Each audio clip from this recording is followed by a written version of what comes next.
So I want you to listen closely, because what you're about to hear isn't just some old fairy tale. No, this is a story about promises, about pride, and about a single mistake.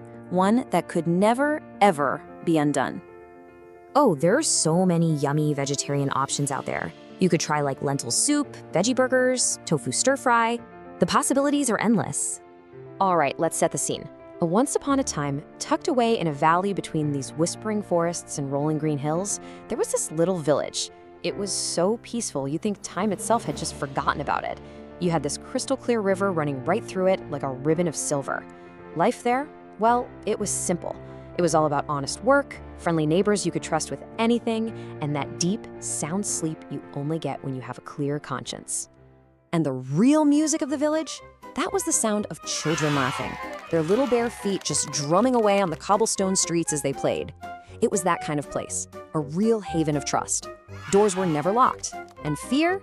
Fear was something you only read about in old storybooks. But you know, even the most perfect peace can be incredibly fragile. And these villagers, they were about to find out just how easily it could all shatter.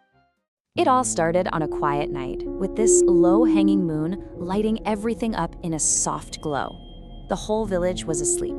And then, a sound. It was faint at first, just creeping through the dark. A little scratch, scratch, you know, the kind of thing you just ignore. But then it came back, louder this time. Scratch, squeak, scurry. By the time the sun came up the next morning, the nightmare had already begun. Rats. And I'm not talking about one or two. We're talking about a flood of them.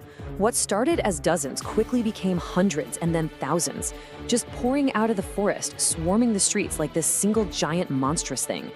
Food just vanished. Grain stores were completely destroyed, and the sound of scared babies crying was just drowned out by the constant skittering of all those little feet. That beautiful, lovely village? It was gone, replaced by nothing but chaos and fear. So what do? You get desperate. The villagers all marched on the mayor's house, just pounding on his door. And their voices, they weren't warm and neighborly anymore. They were sharp, filled with fear and just pure exhaustion. You have to do something, they pleaded. We can't live like this. Our children, they're not safe. And the mayor, his face just a mask of worry. He heard them. And he tried. Oh, he tried everything. He called in hunters. He had traps set everywhere. People prayed. But it didn't matter. This tide of rats was just relentless. It was like the plague was laughing at them. Hope started to fade. And pretty soon, that lovely village had a new name, one that people only whispered. The Village of Rats.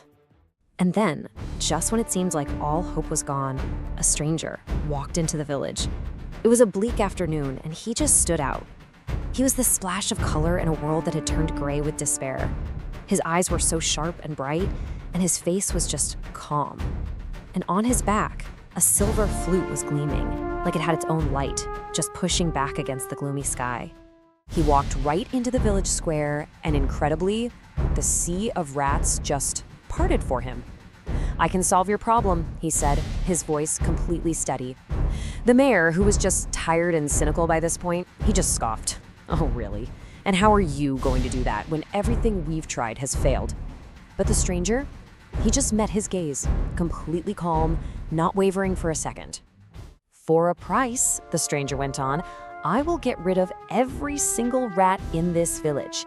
And that price is 100 gold coins." You could hear the crowd gasp. I mean, that was an absolute fortune. The mayor paused. You could almost see the greed fighting with his duty. But then he looked at the faces of his people, so desperate, and he knew he had no choice. "Fine," he said. "If you can really do it, the gold is yours." A little smile, a knowing one, touched the piper's lips. He lifted that silver flute and began to play. And the music, oh, the melody that came out of it was just pure magic. It was sweet, but also so commanding, powerful enough you could feel it stirring the air around you. It was a song you simply could not resist. For a second, it was just the music hanging in the air. And then, one single rat crept out from the shadows, then another, and another, until suddenly there was a whole river of rats flowing into the streets. Their eyes were glazed over, all of them just fixed on the piper. That incredible melody had them completely trapped, and they just followed him like a silent, disciplined army. So the piper led this silent parade right out of the village. He walked them through the fields, all the way to the edge of that wide, dark river. And he just waded right into the current, playing that song the whole time. And the rats, totally mesmerized, completely obedient, they followed him right into the water. The river just took them, one by one, until every last one was gone. And then, silence. The kind of deep, total silence the village hadn't heard in weeks. A single cheer broke through it all. Then another, and soon the whole village square was just echoing with laughter and tears of joy. The nightmare was finally over. They had their home back. So, his job was done. The piper walked back to the mayor's house, a promise was made, a price was agreed on. It was time to get paid. Or so he thought. But the mayor, he didn't greet the piper with gratitude. No, he greeted him with a laugh, a really dismissive one. 100 gold coins? He scoffed, his face just dripping with arrogance. You didn't actually take that seriously, did you? Look, 10 coins is more than generous for a simple little tune. And that's when the piper's calm expression finally vanished. It was replaced with this cold, hard stillness. He had kept his promise. The mayor, blinded by his own greed, had broken his. And without saying a single word, not one word of protest, the piper just turned his back on the mayor and walked away. The very next morning, a new sound, a new melody, drifted through the village. This wasn't the commanding tune from before. This was different. It was so sweet, so gentle.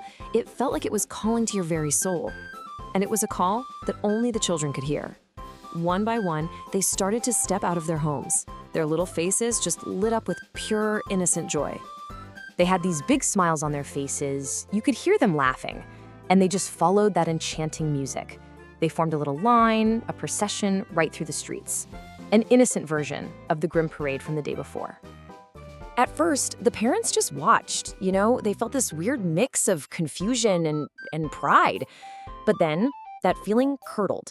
It was replaced by this dawning, sickening horror. And in that one moment, they understood. They knew what this new song was for. And just like that, panic exploded. Parents started running frantically through the streets, screaming for their children to come back. But their cries were just lost, swallowed up by the piper's haunting melody. And the mayor? He just stood there, frozen. His face was white, ashen, as the terrible, terrible weight of what he'd done, of his broken promise, came crashing down on him. But it was no use. Their pleas were in vain. The piper, just a silhouette against the rising sun, led the children over the hills and far away. He led them to a place from which they would never, ever return. Silence came back to the village.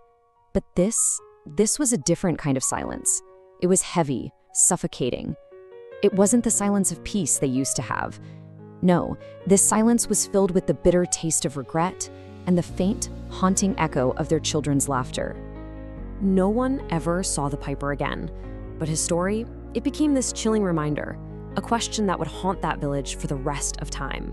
What is the real price of a broken promise? For them, it was a price so much higher than 100 gold coins.